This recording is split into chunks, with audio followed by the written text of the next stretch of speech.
Huh? Huh? Don't use in your Delhi. Oh, they want to even that. Okay, Robert. Really? All of the most for what? What is it?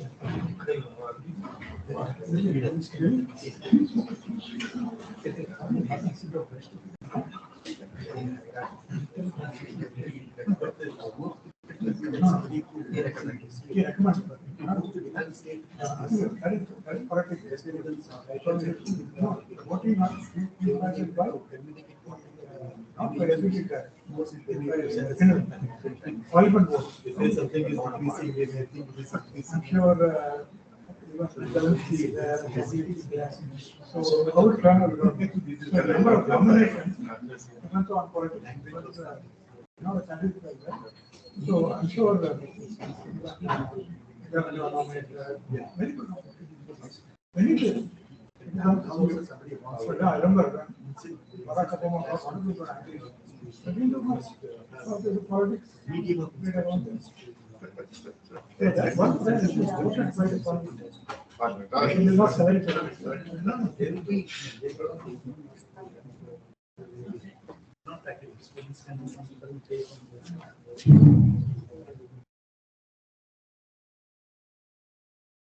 Good evening, everybody.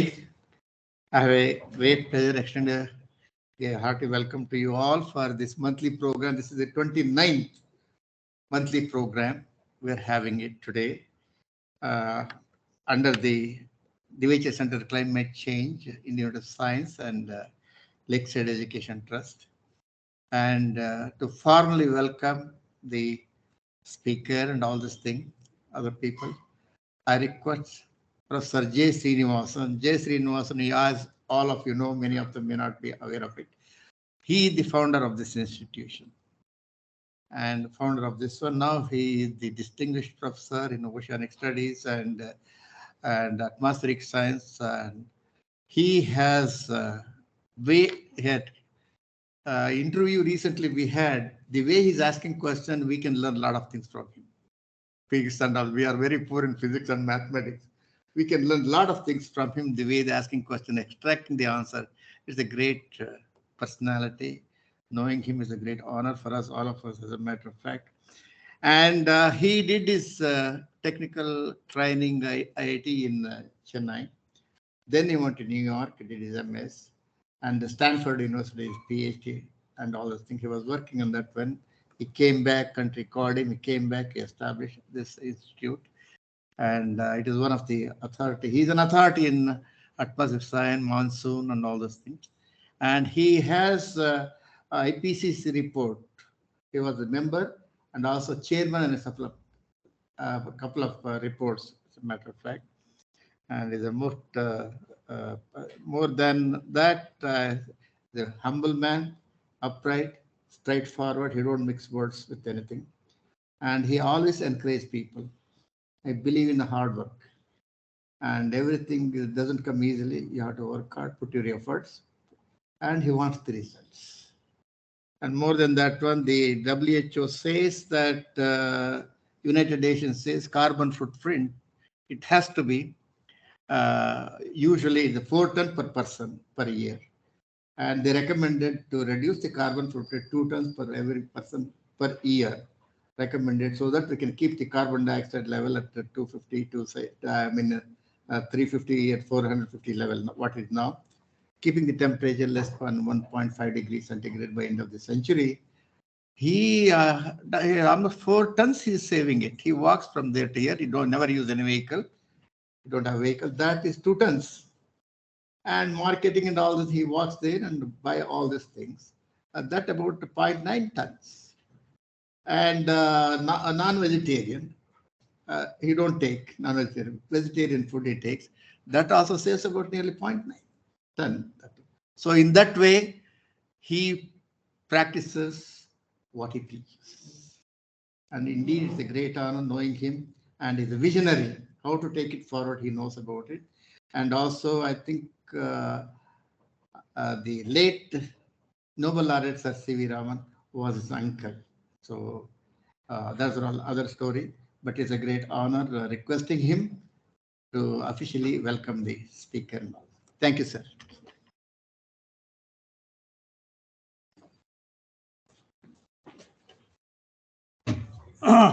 Good afternoon to all of you. Welcome to the fifth talk this year. Dr. Parmar has been organizing talk in a variety of topics. We have heard many interesting talks. And for people in my age group, there are many who feel they have chronic fatigue syndrome. So it's a nice topic you have taken up. So we need to know exactly what it is and whether if you complain of chronic fatigue syndrome, is it real or is it something else? Okay. So I thank Dr. Parmar for choosing this eminent speaker, and I want Dr. Parmar to introduce the speaker to the audience. Thank you.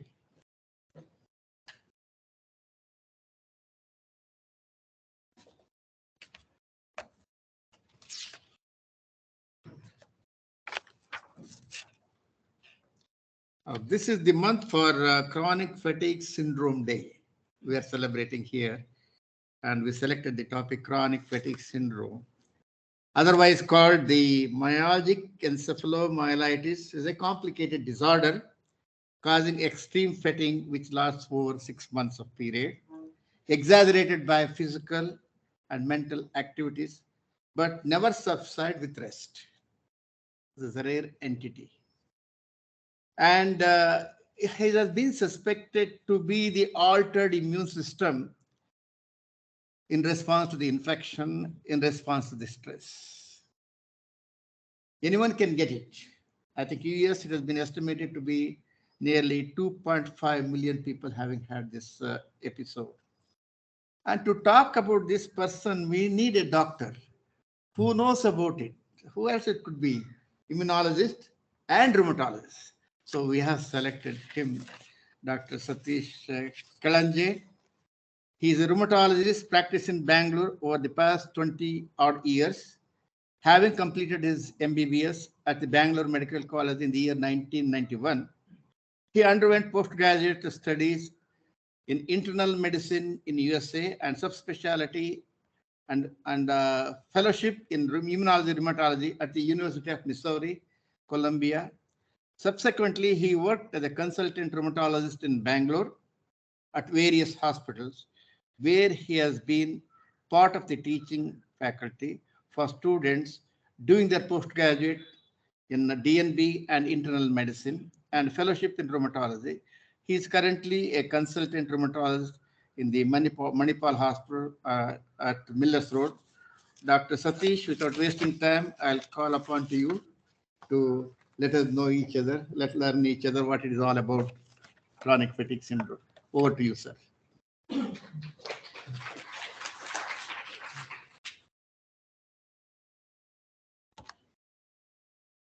This work.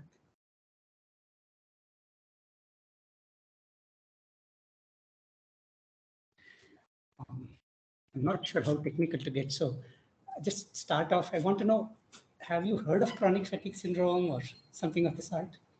Okay, so I'll start with fundamentals. Are you able to hear me in the back? Mike. Okay, sorry. You able to hear me now? Mike.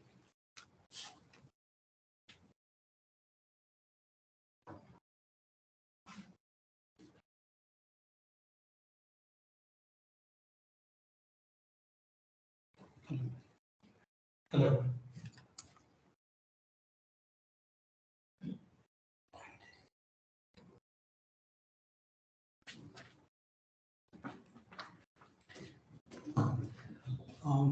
What I thought I'd do is I'll start off by talking about a patient that was recently published, because what happens in this particular condition is that people are extremely tired to the point where they stop functioning properly in society for a long time.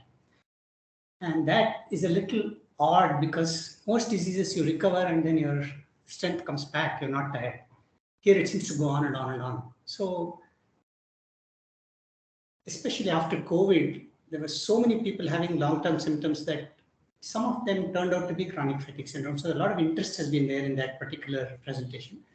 So I'll start with a simple thing here. It's a 45-year-old woman, works as a caregiver in a elderly facility. There's a case from Japan because it was a very classical case, and she responded to therapy, so it's a good case for me to talk about.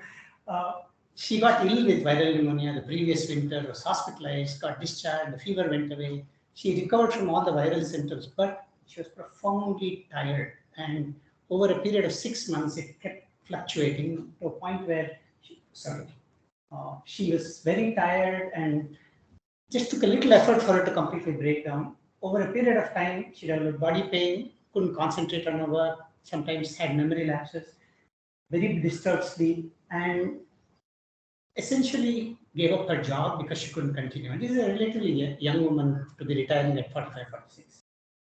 So this is kind of the typical presentation that's coming out of urbanized industrial societies. Skilled worker, usually a knowledge worker or somebody who uses their skill, gets into some kind of illness, but then on recovery have a very long period where they become dysfunctional and disabled. In certain parts of the world, there are patients who are basically bedbound on bad days, and somebody has to go home to feed them and things like that. So not so severe or common in unskilled manual kind of working. We're not quite sure why that's happening, but that's the general presentation. So what I thought I'd do, I'll address what fatigue is from a medical point of view so that it's easy to communicate, and then address what we may mean when we talk about chronic fatigue syndrome and why it's kind of important. Then I'll try and talk to you about what we think is a causative model that we're using to understand it, and what we can do when someone has chronic fatigue syndrome. How do we live with it? How do you recover from it? What do you do to treat it? And I'll try and keep it brief. Interrupt me if I'm getting too technical. Okay. So if you look at the average, whatever meaning we give to fatigue in a dictionary, it would say, oh, I'm very tired, extremely weary. And in that context, we would say the drug gave me severe fatigue, or I overworked myself and I was overcome by fatigue. But medically, we are trying to talk about a specific thing, and that is exhaustion, either mental or physical, which results in a drop in the efficiency of your muscles or your brain or your mind. And this can be triggered by multiple things, and we'll come to that as we go along. So as a clinical phenomenon, we are worried about the biological part of it. And so there, we are talking about inefficiency. And typically, when we talk about physical or peripheral type of fatigue, we are talking about muscles getting tired, joints not working very well. And we are saying, I could do this much before, now I can't. Now, this is a normal phenomenon. If I'm trying to lift some heavy weight, initially I may be able to lift 10, 15 kgs, and then I try to lift it again and my muscles are tired and they can't do that. That is a normal phenomenon of fatigue in the peripheral muscle. When this becomes extraordinarily high, it can be a symptom of illness. Similarly, mental fatigue is mostly related to our alertness, concentration, whether we are able to do things that require alertness and concentration, whether we are able to register things that we want to remember and then remember it when we want to recollect it. When that breaks down, especially after we've done a lot of mental work, that too is fatigue. Now, this is useful to us in medicine because the severity of the fatigue that the patient reports is usually dependent on the degree of inefficiency of that particular organ. And it's useful because we are focused on severity and we are focused on duration when it comes to dealing with it as a symptom and not a normal biological phenomenon. So just to keep things simple, persistent fatigue usually has components of both mind and muscle. So when a patient comes and says, we have fatigue, typically it's a temporary phenomenon. They have an illness or they've not been eating properly, they've not been resting properly. Therefore, they are tired. And then with rest, nourishment, it usually gets better. But if you look at the whole spectrum of fatigue, you have one group that's really temporary. And for medical reasons, we say it goes away in 4 to 6 weeks. I could, for example, have a heart attack and recover very nicely from it. Then I'd be tired because my heart's not working well. I have to heal my heart. And it takes me 4 to 6 weeks to get back to being somewhat functional. And then I know, oh, okay, I'm not as tired as I was before. Prolonged fatigue, on the other hand, lasts more than 4 to 6 weeks. And essentially, the prolonged fatigue is usually defined as something less than 6 months because many of the illnesses that we have, patients heal over that period of time. And if I had, for example, very low blood count, I have bled and lost some blood and my hemoglobin is very low, I don't have oxygen carrying capacity. Therefore, I'm tired. They give me pills. It takes me a month and a half, 2 months, 3 months for my blood level to come up to a level where I'm not feeling that tired. That too is not what I'm talking about. I'm basically talking about those types of fatigue that lasts in various fluctuating intensity for a long time, usually more than 6 months. And usually that means either there's an illness that's going on for a long period of time, or they've recovered from the illness, but they haven't caught up on their fatigue. And therefore something is deeply wrong with their biology. So what do we know about normal fatigue? Essentially, we borrow a lot of things from the words that we use in sports medicine and rehabilitation. That's where we understand fatigue. So if I have a sports person who's gone suddenly running and so on, become very terribly tired, what happens? And how do they recover from it? That study tells us to know about 3 fundamental concepts. One is called conditioning, which means you do the same thing in a measured way and keep improving on it. Your capacity is going to be very good. You can run longer, you'll be tired less often, etc. What happens biologically is that your muscles, nerves, circulation adapt to that. You become more efficient at it. And colloquially, you say stamina is better, is stretching better. Virat Kohli can fall and get up immediately. I fall, I have to wait for the ambulance. That's the difference.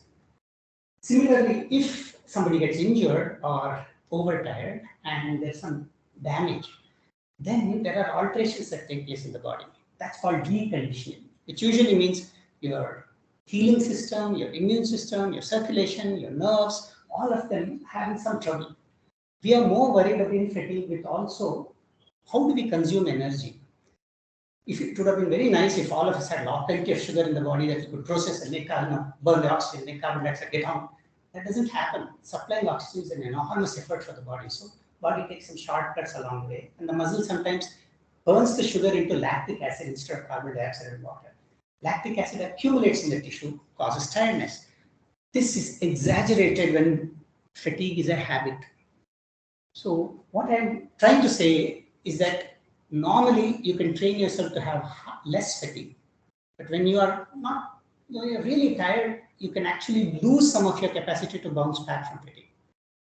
What the rehab people do is they figure out how to get you back to a level of conditioning where you can train again. And that's called reconditioning or rehabilitation for practical purposes. So knowing this concept, what happens to a person who's normal, healthy, no other problem, they get very tired, suddenly decide to go trekking and come back and very tired. Generally, my body takes 2 to 3 weeks to repair all the damage I've done, build up my reserves, and I'm back. It's temporary fatigue.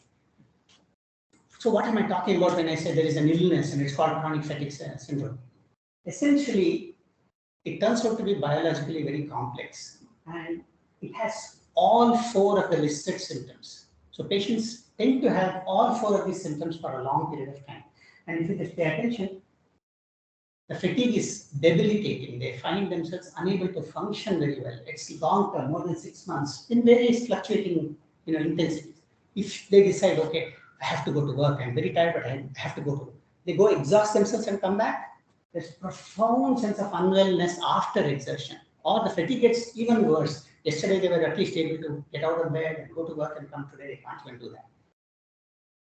The third thing that happens is your rest and recuperation mechanism is broken. Now, this is a wonderful area for those of you who are interested, because sleep study is actually now a wonderful science. They're able to study different things that happen in sleep. And one of the things we have learned in the last 20, 30 years is sleep is not just relaxing your muscle and turning off your mind. There's a whole set of cyclical things that happen in your nervous system. For purposes of understanding, we say deep sleep, shallow sleep, or REM sleep, non-REM sleep, they call it. And it turns out that when you're having deep sleep, not moving, only your eyes are moving, in the brain and spinal cord, a lot of refreshing things are happening. You're cleaning up the nervous system. And these deep sleep cycles happen 20, 25 minutes throughout the night. You get back to shallow, they get back to deep. If you have enough of those cycles of deep sleep, and you have it for 20, 30 minutes at a cycle, you actually wake up feeling like you're rested. You don't have that, you don't. So these folks, unfortunately, their sleep is fragmented. Even if you study their brain pattern and you find that they're hitting deep sleep, within a few minutes, they're back to shallow. So they're not able to get that. And it's going in erratic cycles. So therefore, they are not refreshed. So there's something terribly wrong with their sleep habits too. If you deprive a person of sleep, they will behave like this, but it won't last for so long because the sleep catches up. In these folks, the sleep never catches up. As a result of that, your higher mental functions do change. So there's a clearly documentable change. And they will tell you, before illness, I could easily recollect my phone number. I could do this, I could do that. No, I can't. These 4 are present in all patients.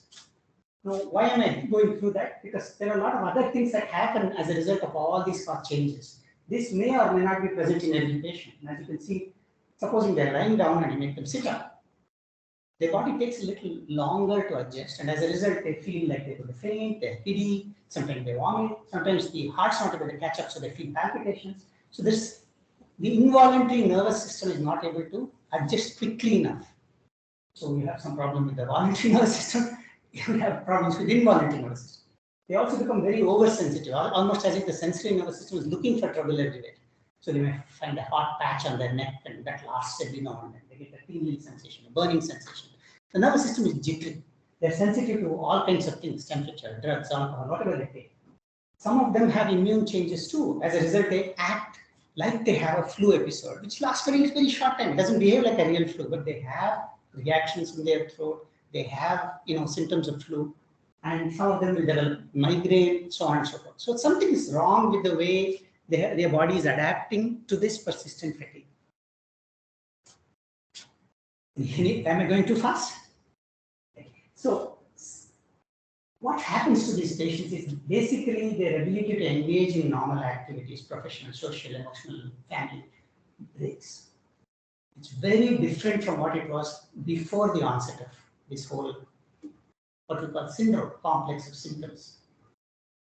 The symptoms, when they do turn up with a doctor, are not explained by any of the other usual suspects. You look for infections, you don't find them. You look for deficiencies, you don't find them. You keep looking for things and you don't find them. So if it's not caused by an ongoing illness, why are they so tired? Because this happens, we watch them and we find that there is no organ damage. This has been going on for 6 months. Kidney is not broken, stomach is nothing. Heart's not broken, lungs not broken. It results in what we call high morbidity. That means there's very high amount of unwellness in their life. In fact, in some countries, the definition is you should be unwell for 50% of the time. That is the definition of chronic fatigue. 6 months, 50% of the time. And of course, the effect on quality of life is overwhelming. The thing is, it affects everybody a little differently. And so, because the symptoms keep fluctuating and become unpredictable, what symptoms come today may not be there tomorrow. After some time, it becomes very, very difficult for the patient to adapt to it, to cope with it. And there starts another cycle of emotional problems, which basically make it difficult for them to function with what we call activities of daily living. Now, the problem is that all people around them know that this person is not dying, that he's not getting deformed or she's not getting deformed. So there is a little bit of a backlash that comes from caregivers, co-workers, organization working for. And therefore, these are the common words you hear. Patient will come and cry because by the time they come to us, they're depressed. But the problem is, almost all of this assumes that the patient is doing something and that there is no illness. And if you think about human nature, illness is a circumstance in which you tell the patient you're not fit for social responsibilities, go take rest, go get better. Here's a situation where they're ill, nobody wants to tell them you can take responsibilities off. And so this is a bigger problem for us because this becomes a vicious cycle. And traditionally, chronic fatigue syndrome was assumed to be a psychiatric disorder because of this problem.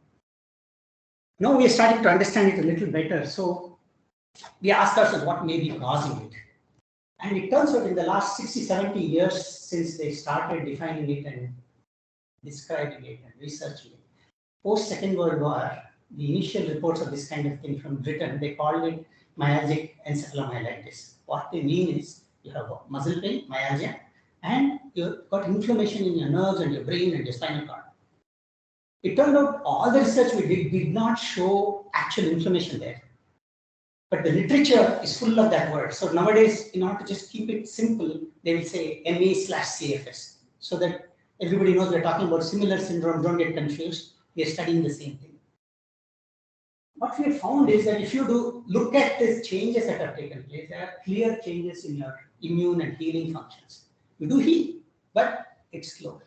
Your immune system, certain parts of your immune system are actually very slow. to respond when there is a stimulation. Certain parts of your immune system are on overdrive. You may be making a lot of antibodies against all sorts of things, even though you're not infected.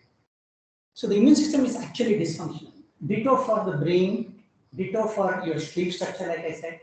And if you look at stress response with adrenaline, with the way your involuntary nervous system reacts to stress, with the way your hormones react, there is an exaggerated or a subdued response in this patient, depending on the symptoms at that time.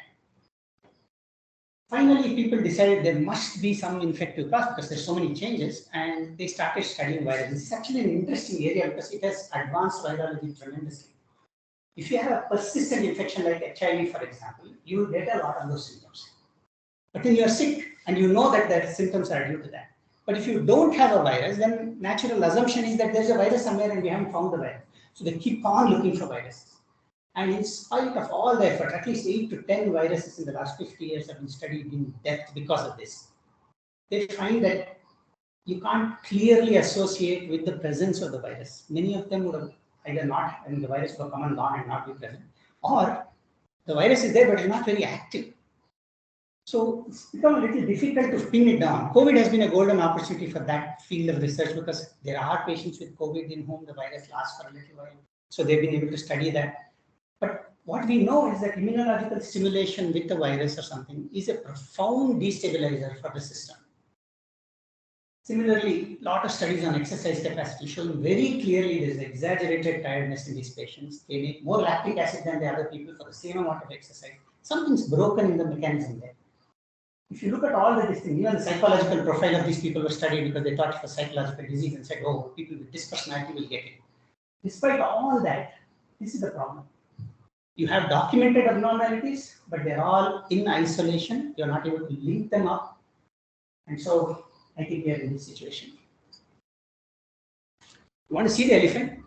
We don't have a tool to see it. So clearly it's a biological phenomenon, not a psychological phenomenon alone. Therefore, it is behaving like an illness. The problem is there's a variety of changes, but you're not able to pin it down into one explanation. So for the purpose of this talk, I'm going to call it a biological dysfunction complex, whole bunch of things happening. And we'll use that when we come to understand the disease a little bit. So in Japan, for example, they have fatigue clinics and so on, and they use a particularly nice way of looking at it. They call it a multiple perspective approach, but not multiple cause approach. We normally in medicine, when there's something unexplained, which stress causes this, virus causes this, causes this, causes. These guys are saying, no, look at it from multiple perspectives. The first perspective is to focus on the trigger factor.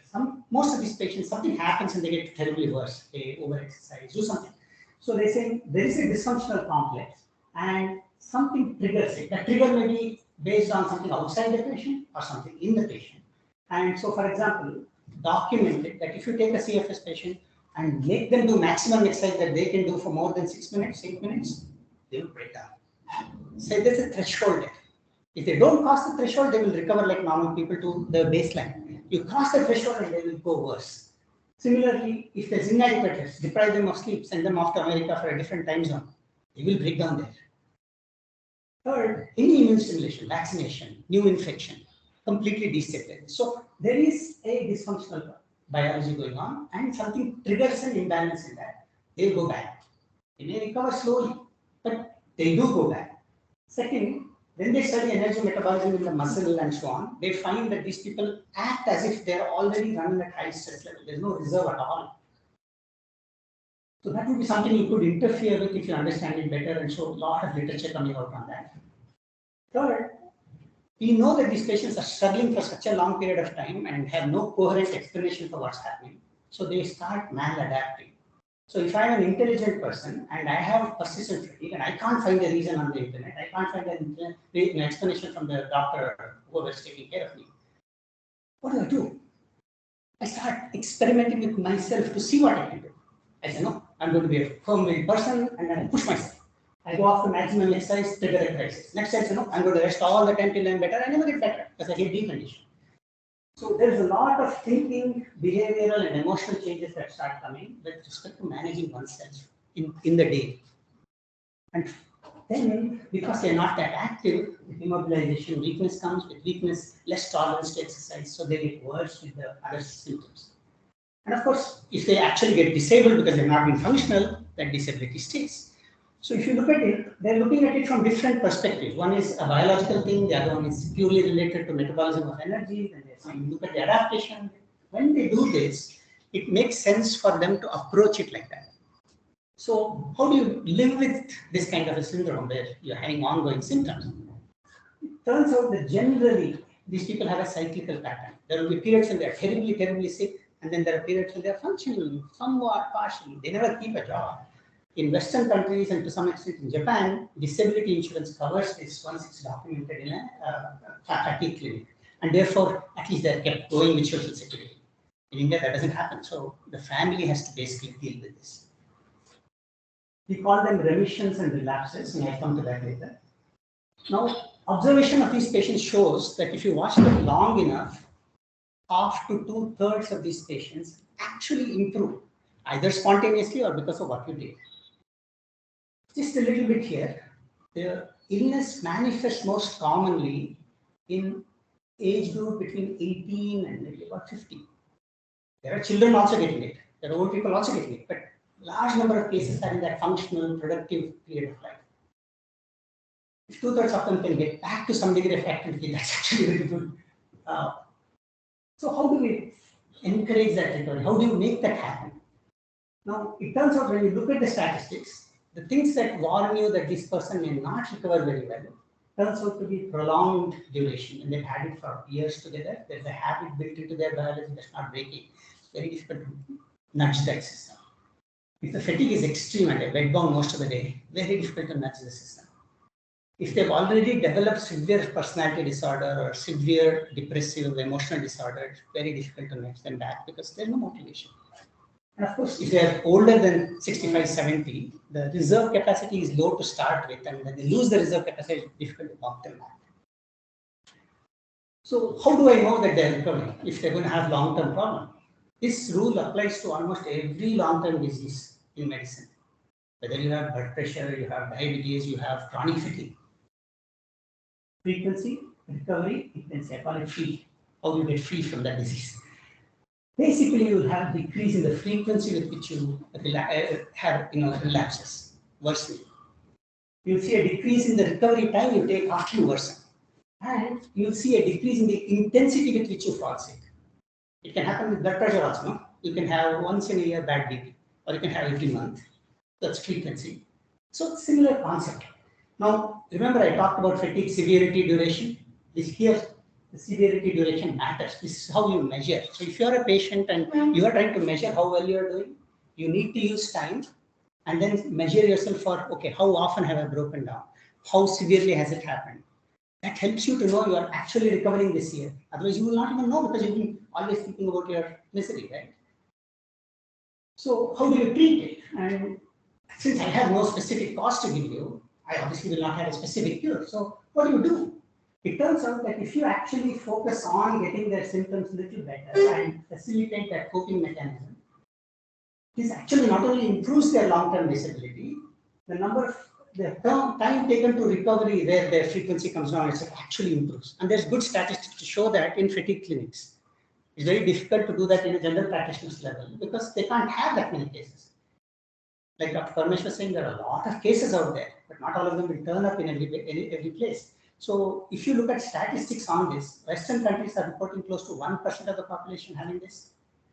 We're not seeing that kind of thing. They actually did a study in Chennai where they went over to colleges and nursing schools so that they had an educated population. Picked only women, asked them a whole set of questionnaires to find out if they actually had fatigue persisting for more than 6 months, and their incidence was comparable. So essentially, we are seeing it, but we are not treating it as an illness because many of us are not profoundly disabled, and that I think is a good thing for us. So how do you approach this? Remember, I talked about multiple perspectives, and fatigue clinics try to do this. What they do is they focus on the dysfunctional biology, whatever is triggering it, and they do 2-3 things for this. One, if you have something that's treatable, a trigger that is treatable, for example, I've overworked, my muscles are very sore, you can bring down the pain with adequate anti-inflammatory pain medicines, and that particular episode will be shorter. Similarly, if there is a persistent achiness in the body because the muscles are not cooperating, but the nerves are very strained, you can use a medicine called amitriptyline in low doses, and that sort of filters out the pain, so the patient gets back to being active. So medications for symptom management is useful here. The second thing that we do, and this is something, we usually ask the patient to read up a little bit because it's very difficult to focus and educate continuously.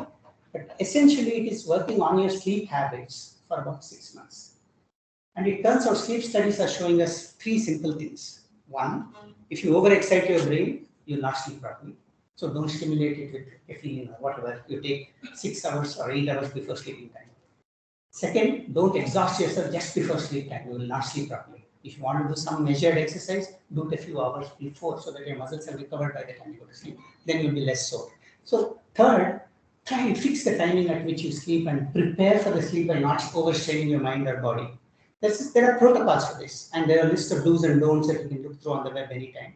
And it generally changes sleep habits over a period of 6 months if you are in the same environment. If you change time zones, all bets are off. Sometimes you recover very fast. Second, what do you do with the energy metabolism that is continuously stressed? There's lots of studies to show that you can manipulate the diet to some extent, fried items, with plant-based stuff, for example. If you avoid fried items and use plant-based food, somehow the oxidative stress seems to come down and there seems to be a visible effect. Herbal supplements, every country, Japan, China, in India, pharmaceuticals, they have done studies on this. There's a mouse model where they can actually make the mouse swim for 6 minutes, so many days, and then keep on measuring. And if there's a model that goes exactly like chronic fatigue syndrome, they've used supplements in them and shown that the amount of accumulated lactic acid in the muscle comes down if you use certain herbal supplements. So different things you can try. Again, adaptive pricing, I'll show you something about this. Here it's self-management. So if you maladapt, that habit will just get vicious, right? Can you start a virtuous cycle? That's the idea. And 3 things have been shown to work in different studies. One is called cognitive behavioral therapy. Psychologists use that. Essentially, in a way, it's mindfulness. You become aware of what you're doing to your body because you're listening to its tiredness and achiness and all that. And there's a way to train it. The second one is called self-pacing, where basically when you're doing exercises, you make sure you don't cross the threshold where you get profoundly triggered into worsening. And Japan, of course, they do use meditation, relaxation. Here we tend to do yoga most of the time if they are able to do that exercise. This is the case I was talking about where I'm just using that. In her case, before treatment, what is assumed to have happened is that she was tired, and then because she was a caregiver, she said, I have to continue to work, I have to help others, and she ignores the fatigue as it comes. As a result, there is an exacerbation or a crash in health or what we call post-exercise malaise, and she's not able to go back to work. That becomes a vicious cycle. It keeps looping until she's extremely tired and goes into a crisis. Emotionally, it makes her feel helpless and desperate, so naturally, anxiety goes up. And that then feeds into the lack of motivation, and the whole thing keeps going. What they do with the intervention is try and focus on where the limits are and try to live as disciplined as possible within limits. And try to take intermittent breaks so that the fatigue gets a time, the natural recovery from usual fatigue can get a time. This thing that decreases all the crashes, and as long as we increase the skills to be aware when they are getting tired, there's a positive loop that starts. That naturally reduces the amount of psychological damage that takes place. And this is easier to show on a screen than to actually do in practice because it's a 6-month program almost. But essentially, that's what you do with the thing that's happening. Now, if you want to reverse the loss of fitness that's already come, there are a lot of rehabilitation tools, and some of them have been shown to work reasonably well. If you're already disabled in India, you have to look at something culturally appropriate because we don't have the kind of systems that the West has. So a lot of the time, you may have to arrange special commode or special arrangement, just like you would do for a neurological patient. Now, when it comes to this reverse deconditioning thing, essentially the same kind of thing happens. In the vicious cycle, basically fatigue leads to immobility, weakness that increases the fatigue and the loop goes on, or you start getting other symptoms, get tired, heart starts beating, and that again stops you from moving, that cycle goes on. So what they do is they start with a gradually increasing system where they measure what's happening and then keep listening to what your body is doing, slow down, again start, that kind of thing. As exercise tolerance increases, there's decreased symptom, and that starts a virtuous cycle. Of course, the motivational factors also increase because you are demonstrating to the patient in 6 months or 3 months or 2 months, depending on the patient, that they are actually functioning better. It's measurable. That's why I was telling you about how inefficiency should be measured in a medical setting for them to know that they are doing better. So in summary, it's a long-term condition.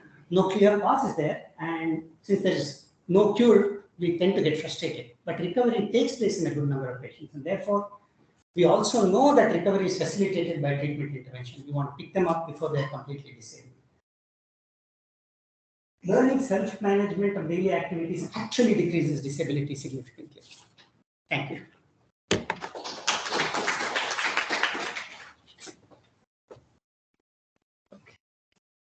Thank you very much. Wonderfully covered the simple way. Any questions, please? In such a situation, in other situations, they come up with an index, various quantities add up and say, we are above this. You have done that, right? Yeah, there are plenty of indices. Fatigue itself, there are 6 or 7 of them. Problem is, it doesn't capture the full condition in the patient. They become reductionist when we are measuring. Okay. So what happens is we either measure their functional status in one activity, or we say quality of life, and then we measure that part.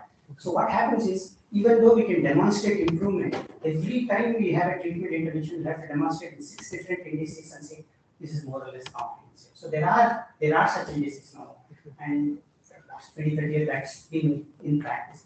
But we don't use it at the bedside most of the time. It's mostly research.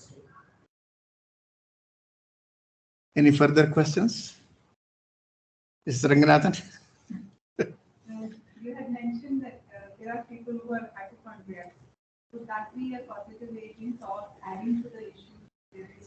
If you look at it, hypochondriasis as a psychological illness, yes. Problem is, if you want to make a specific diagnosis in their hypochondriacal, psychologically they have a disorder, there are some very specific criteria to be made. And colloquially, when you say hypochondriac, you say it is malingering, and that's a problem for patients because they may not be malingering. Malingering basically means that I come with a symptom when I'm not ill, and I'm using that as for some other psychological purpose. And there is a very strict criteria for making a diagnosis of hypochondriasis in psychology. These guys don't meet that criteria at all. And yet, the behavior looks like that to others because they are not dying, they are not breathing anything, and they just suddenly decide, okay, I cannot get up from the bed anymore, I'm too tired. And for people who are watching them, they say, no, this is becoming more and more and more, and these guys are using this as an excuse not to go to work. That's why I use the word hypochondriac. And these are common words to describe lazy, hypochondriac. Autoimmune diseases actually exacerbate. I actually consciously ignored what we call secondary fatigue syndromes because it would take too much time. This is what we call a primary. There is no documentable cause. There's a lot of secondary, like autoimmune disease, for example, can tire your immune system and then build a cycle of fatigue. Arthritis can do that. Malaria can do that. Tuberculosis can do that. There are a lot of diseases where you are persistently sick. HIV, you are persistently internally sick. Even though outside you may not document that much, and therefore you are depleted. Those are all called secondary fatigues. And we think that if the primary cause is removed and then they are nourished and rested, they will get better within 6 months. They don't last for, that's why the 6-month criteria. In Britain today, if you have no test that is positive, you've been tested multiple times, you can make a diagnosis of chronic fatigue syndrome after 6 weeks. They're permitting that because they know that they have tested so many times. But if you're taking a fresh case, then you want to document that it's a persistent one and that you've ruled out all the antibiotics. Yeah, I have one question. I think so. If you read a certain thing, they would do mention about it. Talk therapy. Talk to these people, spend a little time with their socialization. I think that sometimes might help. And also they recommend not to use coffee, tea, and chocolate. What is your opinion in this context? There are two things. The talk therapy part, there is actually now very good evidence to show that if they have the same caregivers, it can be a doctor, it can be a nurse assistant, it can be a physician assistant, doesn't matter. The same therapist for fatigue is there over a long period of time. And that person is working in fatigue. So they know that they understand their problem. Patients actually have higher recovery rates, irrespective of the intervention. So human contact seems to make a difference. So talking is important because they have a long story of how the fatigue changed. And most of us, if you have 50 people outside, you're not going to listen now. So if there is a fatigue clinic where they are doing that, it's actually very useful. Some of them keep fatigue diaries so that the patient can share that. The second part about caffeine, tea, these are stimulants basically. And it turns out that in a normal function, they might make you slightly more efficient because they stimulate your brain's activity and all that. But in these folks, they have already got a terrible sleep disturbance. The mechanism is broken. So if they get exposed to, I think it's about more than 60 or 90 milligram of caffeine, the sleep disorder worsens. So most of us would tell them, if you can manage without coffee, please do. But they would have had bad nights, they're very tired, they want to get going. Some of them are still functional. Then sometimes we tell them, you can have your morning coffee, but do not have after lunch. No coffee, no tea. Chocolate is also a stimulant. Is there a difference in the brain or something like imaging? There are a lot of studies to show that the structural imaging that we do does not show major differences. But functional changes are there. There's a scan called functional MRI, in which you can actually look at where the energy metabolism is taking place. Suppose we have tagged a particular chemical, it will light up in that area, so on. And there, the lower brain systems, which are supposed to take care of your emotional, they are labile. Their memory registration systems in the frontal part of the brain actually are dysfunctional. There's a lot of data now to show. If their sleep quality improves, some of that improves. So it seems to be something to do with the way the brain cleans itself up and becomes more efficient. That's broken. There is data now. That's why I said it's a biological, not a psychological. Thank you very much. You can sit. I think earlier we used to have any environment related one program, 1 hour. I think that program started, since it started, many of the people express environment related about 10 minutes. We could be able to hear 10-15 minutes. That's why in 1 hour timing, we adjusted this one. I think that's what I'm talking recently, 22nd, was the International Day of Biodiversity. What is biodiversity is all about. What is the impact globally, nationally, and locally? What is our issues? What has been done? What we have to take it forward? That's what I just want to highlight in next 10 minutes. So, and the International Day of Biodiversity, it is started by the United Nations General Assembly in the year 2000 to protect the biodiversity and take action on the activities that threatens it.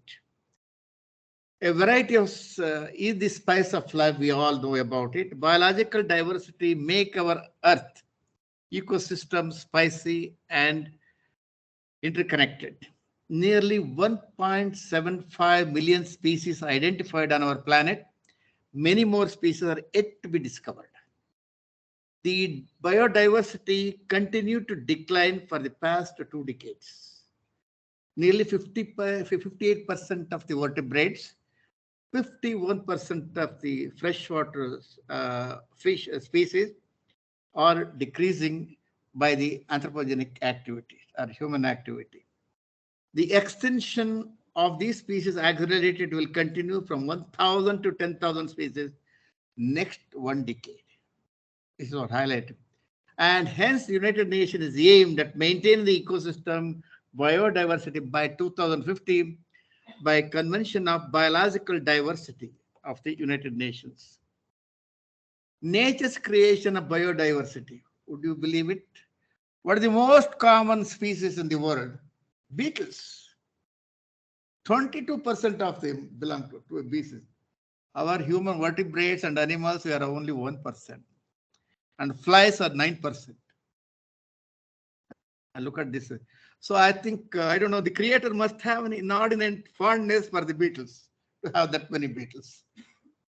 So the nature's created, each one of them contributes certain thing for live together in this earth.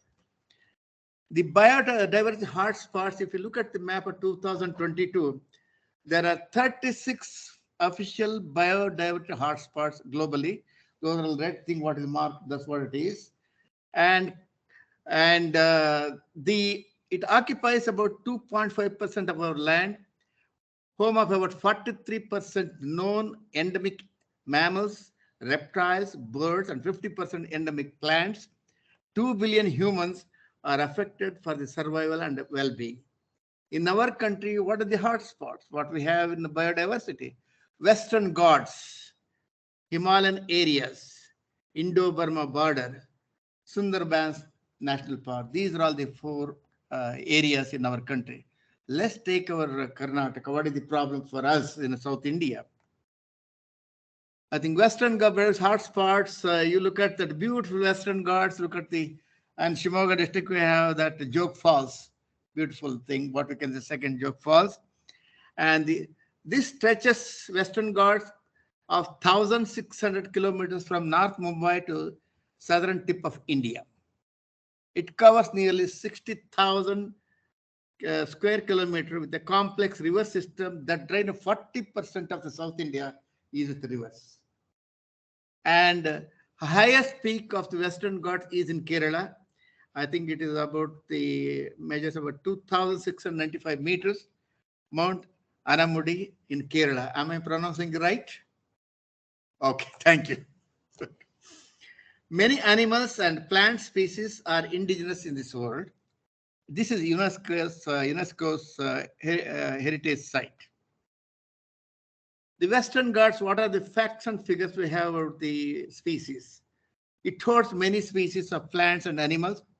Over 5,000 flowering plants are there. 139 mammals are there. 179 amphibian species are there. The host country's largest Asian elephants are in Western Ghats, including the Bengal tigers, sloth bears, lion-tailed macaques, Nilgiris thor. Nearly 325 globally threatened species occurs here. Western Ghats significance. What is the significance of Western Ghats? What we have? It influences the Indian monsoon weather pattern. It acts as a barrier to rain-laden monsoon winds. Home of evergreen forest. Nearly 325 global threatened species. What I mentioned earlier, it's true. Conversion of land continues to the effect of the Ghats, causing climate change, floods, landfills, flash floods. You can see how it's flooded in the Mangalore area. What are the mounting threats of Western Ghats? Converting them into agricultural land for tea estate, coffee estate, rubber plantation, palm oil plantation, cleared for livestock grazing. The population of 50 million create a human to wildlife effect. I think this is one of the things recently I visited in Ooty. Earl's Secret Restaurant on the cliff in Ooty. It is a height of 2,400 in Western Ghats. If I look at the tip, if you look down, it's really scary of the height. You can see that Ooty tea estate and all the things from that tip in Ooty. And it's a nice place to visit when you go to Ooty. And what has been done for these things? The Committee of Western Ghats recommendation, Gadgil Committee in 2011, all Western Ghats to be declared as ecological sensitive area. Dr. Madhav Gadgil from Pune, he did mention about he is working in area of science here. And only limited development allowed in a graded zone. That's what he mentioned. They kept quiet. They wanted to do another appointment. Can you give some land because a lot of iron ore is there. They want to take all the iron ore, damage the whole thing. Appointed another committee that is under Dr. K Kasturirangan in 2013. It sought to balance the development of he mentioned going through all the detail. He sought to balance the development and environment. Only 37% of the total area of the Western Ghats in Karnataka, you should be brought under ecological sensitive area. He mentioned it. And complete ban of mining. Kudremukh area was there. Complete banning. Quarrying should be stopped. Sand mining should be stopped. He did mention. And I had the opportunity meeting together in North Century Club. We had a meeting. Once he called me, Parmesh, one of the technology secretary is coming from Delhi, and he's very good in fish. He wants excellent fish. I heard Century Club provides the Portuguese fish very good. I think I came to know you are very good in social clubs, and also you are the president of Century Club. Could you able to arrange a meeting? Yes, sir, I will do it. So we all met there. Chief Justice was there, and Moon Man was there, and also our previous director were there. And he said, I appreciated him. He's so disciplined. You have to sit here, you have to sit here. And these are all the issues to be talked and what has to be done, what time has to. He planned such a way, such a brilliant man and systematic in that one. He made me to sit next to him on one condition. You never sign this bill. I said, I cannot sign, sir, but you cannot sign. Why? Because I'm a member, you are not a member. You cannot sign the bill. I have to sign it. It's my authority. You cannot take away. But I have to pay the money. You can pay later away. You'll see that. No. Unless I pay, I won't do it. So that you can pay me later on, sir. But I have to sign. It's my right. You cannot take it away. So anyway, these are all the things. We had such a way of a discussion and all those things. And response recommended policymakers still pending to declare E-class sensitive area policy. No government has taken an action because they want some money, all these things. And if you see that from that iron ore is to go to Mangalore port, the whole roads are damaged, whole trees are damaged. And the state government are opposed to many of such barriers. We have to voice again. And International Biodiversity Day of 2033, what it says, our United Nations Secretary General, now is the time to move from agreement to action, ensure sustainable production and action, recognize the rights of the indigenous people and local communities, the strongest guardians of the world biodiversity. We encourage the local people. Work to secure a sustainable future for all. I think that we have to do it. What is the way forward to save Western Ghats? We all have to raise our voice in a different way. And through the media, we have to go, madam, from the institute. The way forward lies in the pursuit of genuine democratic centralization and empowering local communities in villages and cities. We have to do it. Why? So voice your concern to the society, stakeholders, local leaders, policy makers. I think we are thinking of writing one letter, sir, from the institute with your permission. And whether take it or not, we have to pursue it, sir. We have to safeguard ourselves. Thank you very much for your time. I think I call upon Joshi Sankam to give the vote of thanks and thank you, everyone. On behalf of the Vicha Center for Climate Change, I would like to thank Dr. Satish Kalanje for being with us here today. Thank you, sir, for the informative session. And thank you, everyone. And I would request Professor J. Srinivasan to honor the token of appreciation.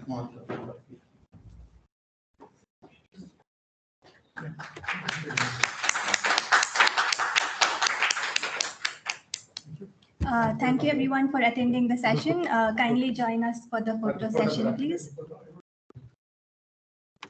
The chairman said, make sure you have a photo will be there, everybody. Come.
And he has, you know how much he's on your leave.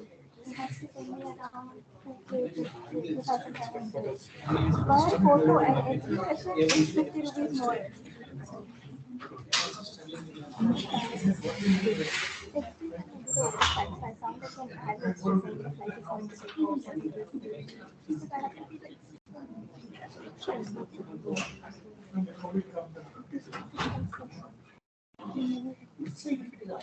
I forgot.